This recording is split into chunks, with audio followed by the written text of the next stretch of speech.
Let's bring you inside Studio 3 here. Fran Charles, Dan Plezak, and a big hello to the newest member of our MLB Network of family, Yonder Alonso. Played 10 years in the bigs and just destroyed baseballs down at the University of Miami College. Yeah, he was the man. But the man to you. That's right. It's all about the you. Yeah, but we know you've been on a little bit already, but we're happy that you're part of our family. Thankful for the opportunity.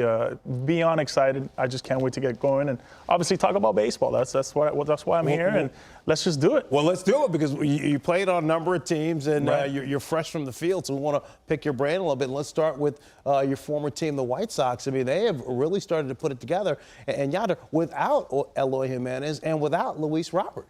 Yeah, I think a lot of credit needs to be given to Frank Menechino. He's the hitting coach for the White Sox. And people don't know about Frank Menechino, but Frank Menechino went to school and became a psychologist. For hitters, we have 13, 14 different hitters in the dugout every day. That's 13 different psychologists and attitudes and the way they go about their business. Their routine is all different. For me, the MVP has to go to Frank. He's the hitting coach. He's the guy that has turned that thing upside down.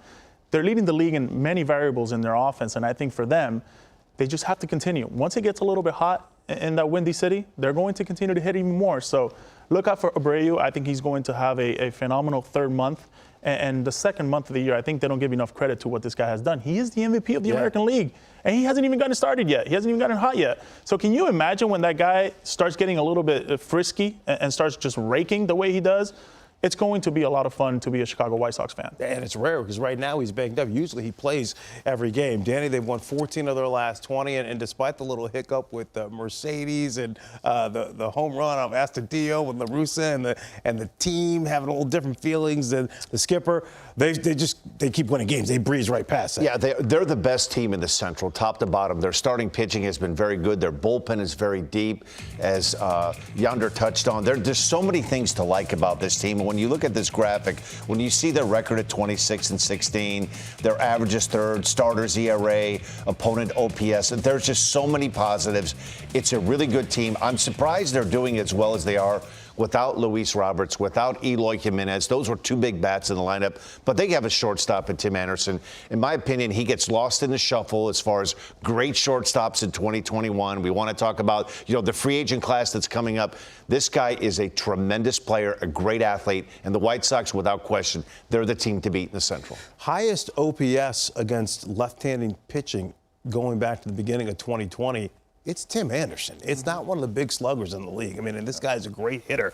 So obviously you played with them for a year here back in 2019. 2019. And Carlos Rodón has had a great year. Obviously the no-hitter, a 5-1, a 1.47 ERA. What do you attribute the change to what you see with Carlos when you play with him to where he is today? Two things, health and velocity. Okay. I think they obviously both combine each other, no question about that. But I don't think he was very healthy when he started, his years, his 2018, 2019. For me, I think his velocity has gone up this year tremendously, and he's taking complete advantage of that.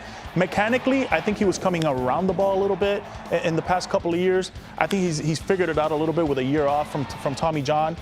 Listen, this guy is unbelievable. Where we see here in this graphic, he's a sinker guy at 90, 91 miles an hour. The velocity just doesn't play in this game, 90, 91, for a guy who throws four-seamers. All of a sudden, this year, we're seeing that 97, that 98 up in the zone.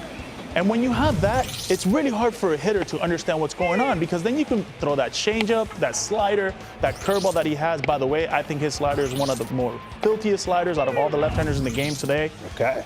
It puts the hitter at a guessing point. And when you have a hitter guessing, it's only going to be just that much better for Rodon to continue to have electric stuff for the whole year. Now, for the mechanic part, on the left side, we see him in 2018 here. His feet are a little bit wide. And that, for me now, on the right side, he's able to get him a little closer. Mechanically, will be a little easier to get there. And then he's able to get on top of that ball, as we see on the right side. For the left side, it's a little bit difficult to get there. It's kind of the difference between a hitter and having a shorter swing. And I think that's what Rodon did this year. He's been able to just shorten up his delivery a little bit, make it easier on him. More consistent means more strikes, more command of that 97-mile-an-hour fastball. Danny? He's turned it around, and I thought the no-hitter was really the beginning point, and I give Tony La Russa a lot of credit. In a day and age, we're worried about pitch count. We're worried about, hey, what are there going to be the effects post no-hitter? I thought in a no-hitter, we had him on MLB Tonight afterwards, and I thought one of the things that just resonated with me, and I still think about it, is he said it was the first time that he really dominated, Fran, and this was a guy coming out of NC State. He was the most advanced college pitcher in that draft. He had a powerhouse, hard-breaking ball that he could throw that the collegiate players just couldn't do much with.